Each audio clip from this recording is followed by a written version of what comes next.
Hey, welcome back to the I Help Men Dress Better podcast. I'm Shlomo Hamnek, and on this podcast, we, as the name implies, help men dress better. I want to talk about a little bit of why style means something and what style means. But before we get into the podcast itself, if you've listened to episodes before this, or even if you're just tuning in for the first time and think you might enjoy this, please smash that like button, leave a comment, click the bell, subscribe, whatever you need to do to get updated as I upload podcasts. I'd really appreciate it, and it would go a long way to help support me and the work that I do, especially if that work is hopefully supporting you and giving you value, which is really something that I work hard to do. So now that you have undoubtedly taken one or more of those actions, let's move on to why style means something. I think for a lot of people, they misunderstand the work that I do, or when I tell them what I actually do, they're either surprised or confused or kind of interested because it's not something that they've ever really thought about. Probably the first place to start is definitionally. What is style? When a lot of people think of style, they also think of the word fashion. And that's not to say, I'm not going to say that style does not include fashion, but I think that we conflate these two words and we have certain preconceived notions about what they mean. So I'd like to break down a little bit of how I see style, how I see people understand style, and then also fashion, how people see fashion, and sort of more of how I see fashion in a more nuanced way that will hopefully give you some clarity what your place in style is and why I really do believe that everyone has access to a personal style, whether that means an involvement in fashion or not. So, first off, I think people conflate style with fashion in a big way. They think it means following the trends, wearing what's cool, wearing what other people are wearing. And for me, for a long time, that was my experience of style. So, when I was in high school, everyone in school sort of wore similar things. There were things that were cool, certain shoes that you wore, certain shirts that you bought. And then, of course, there were people who had designer or luxury pieces, and everyone oohed and awed, and wow, that's so amazing. That's so cool. So I think, like a lot of people, that was my concept of style at the time was what other people wore that was sort of understood as the thing to wear. And that's sort of where style gets into fashion with designer brands and luxury goods. I think the other way that people experience style is seeing people sort of flaunting their wealth, wearing expensive designer logos, specifically buying luxury goods and sort of selling that as the baseline for style. As I went through my journey, I came to a much more meaningful definition of style, and I think it's somewhere in the realm of style is storytelling and character development. So I think that style is a form of communication, but I think that it's a form of communication that says something about you. So the same way that you would sit down and write your resume or put your bio in social media, style is doing a similar thing. It's meant to hint to character traits and interests that you have and sort of tell a pre-story and hook the audience as you would, give them a taste of who you are, and then they can get curious and find out more about you. They might make certain assumptions about you based on how you look, but it gives them the impetus to get curious and ask questions and, confirm or, reevaluate their assumptions. So this happens no matter what. This is just how people interact. When you see someone, you make a snap judgment about them based on the way that they look, and then it's really up to you to get curious about them.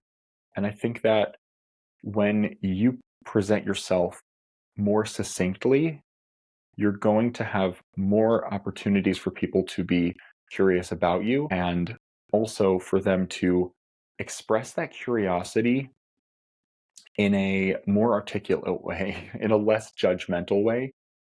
That's not always the case. Sometimes people will be actually more judgmental, which is sometimes a really good signifier that maybe they're just not for you. So, yeah, to me, style has more to do with personal storytelling. It has to do more with who you are as a person and how you can essentially, yeah, like wear your heart on your sleeve. And that I maybe not wear your heart on your sleeve because it's more than just emotions that we wear. We can also wear competence signals as well as warmth signals. There's a lot that we can signal through our clothing. And it's not just what we signal, but how we signal it that can express what we value and who we are and who we want to be as men.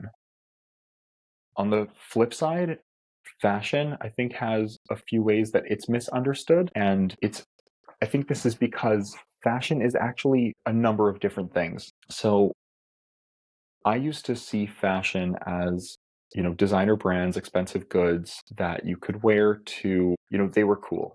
Like that was really it. It was just, it's expensive and it's cool and you pay the money to have the thing so people know you're cool. Since my youth, I have I've learned a lot more about fashion. I got into style first.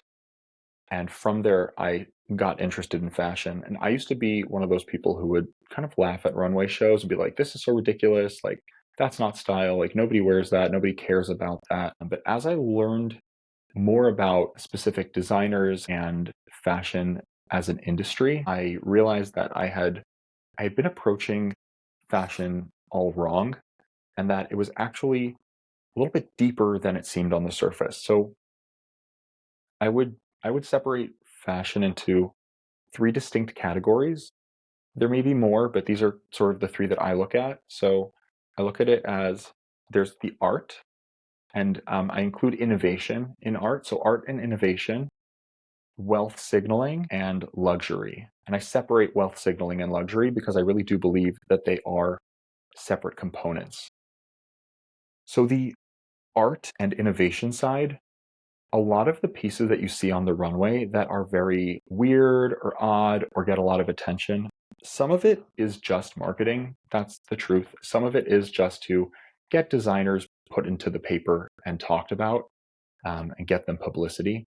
But a lot of it is actually innovation and expression. The designer at the head has this artistic vision, be it something emotional or innovative.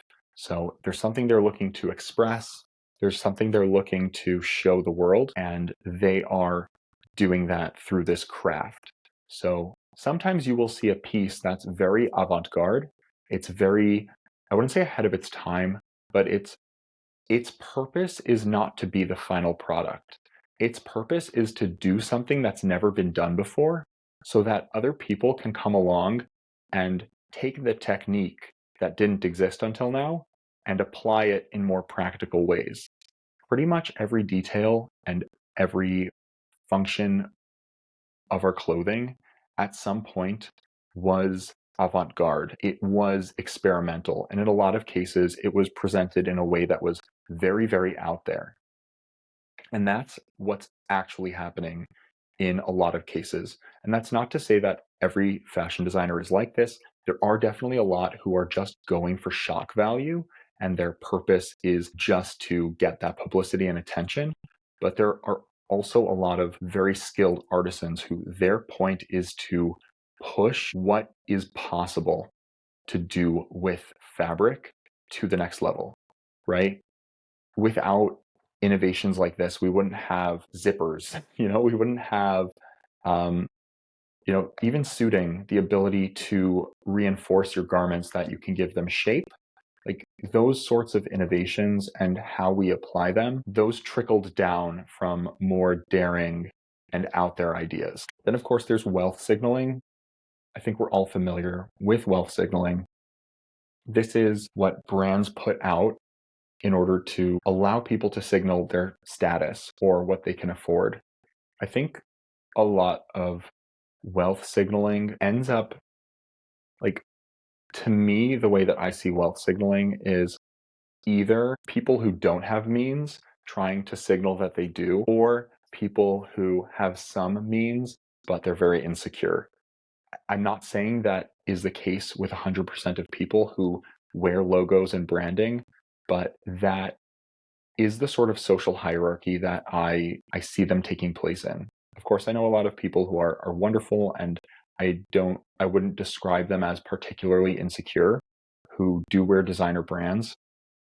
Personally, I don't think that it serves them, but if it's something that they want to do, they can of course do it. But I think that a lot of people's concept of fashion is this sort of wearing brands to let people know that you can afford to buy something expensive. And I separated that from the third category of luxury because there are a lot of brands who are luxurious and recognizable, but then there are a lot of brands who, because they have so much name recognition, they don't actually have to make a superior product. They can make an average or even garbage product, and because their name is slapped on it, it's going to have a certain value because somebody can be seen with it, and that is going to, at least in the person's mind, afford them a certain amount of social recognition or status. But luxury, I would say, is separate. There are certain brands. Loro Piana would be an example of a brand that is dedicated to luxury. They're really dedicated to, Hermes would be another one. There's brands that are really, really dedicated to craft. And this even goes back to the art and innovation. So sometimes an art and innovation brand creates value for themselves through their art and innovation. And this can dip into luxury. But a lot of the times, luxury has to do with the materials that they're using and the processes that they're using. And it's geared towards people who just make a different amount of money. But the point isn't for those people to gatekeep or flaunt their wealth. It's them enjoying the luxuries that they can afford. And it doesn't really have as much to do with letting other people know that they're wealthy or having other people envy or, you know, admire them in some way. So that those are some ways that I see fashion that I think people conflate with each other. And then that trickles back and gets conflated with style. So I think style is separate from fashion. I think it has more to do with you telling your story and being in control of how you present yourself. And of course, looking your best, which follows a lot of art and science, like artistic, scientific, and psychological principles. And then there's fashion, which I separate into art and innovation, wealth signaling, and luxury. But I think most people see fashion in that wealth signaling camp and they don't see everything else that goes into it. And I think I'm going to be addressing more topics like this where, different areas of life that I think we conflate ideas that really get in our way. I mentioned in last week's episode the idea of being pleasing versus pleasant as a topic that I want to touch back on. And I know that I did not talk about it today. It was something that I had in my notes, but we are nearing the end of our time. So I'm going to leave it at this, and we'll have to tackle pleasing versus pleasant in another episode. Along with, I'm thinking of a number of other, dichotomies that we sort of see as a zero-sum game, but that we're much better served if we can be nuanced and fall somewhere in the middle. So just to close up, style and fashion, at least to me and the way that I view them and discuss them, are separate. That isn't to say that your style can't include fashion or that your style doesn't have to dip into fashion in some way, because of course, all the clothing that is available to us is controlled by the fashion industry. And so there is that side of fashion that is what is available. But as far as style and what it is intrinsically, it is the way that you communicate about yourself to yourself and others. I think that would be the most concise way that I could describe it, at least right now. This is the I Help Men Dress Better podcast. I hope you enjoyed. I hope this gave you a new perspective, something to think about. I'd love to hear what you think in the comments of this video. Of course, like, subscribe, comment, click the bell, whatever platform you're listening to this on. I would really appreciate it. If you want to get in touch with me about my services or, just connect with me, please reach out to me on LinkedIn. Shlomo Hamnick, bright pink banner. You can't miss it. If it's not there, it's probably because my page has been temporarily suspended for some reason I'm unaware of. I just got out of a 1-week LinkedIn jail, so still not sure why, but at least my page is back up, so I am happy. Once again, thank you so much for listening. I really appreciate it. I know there's a lot you could be listening to, and I'm glad that you chose to spend this time with me. So have a lovely week, and I will see you next week. Bye.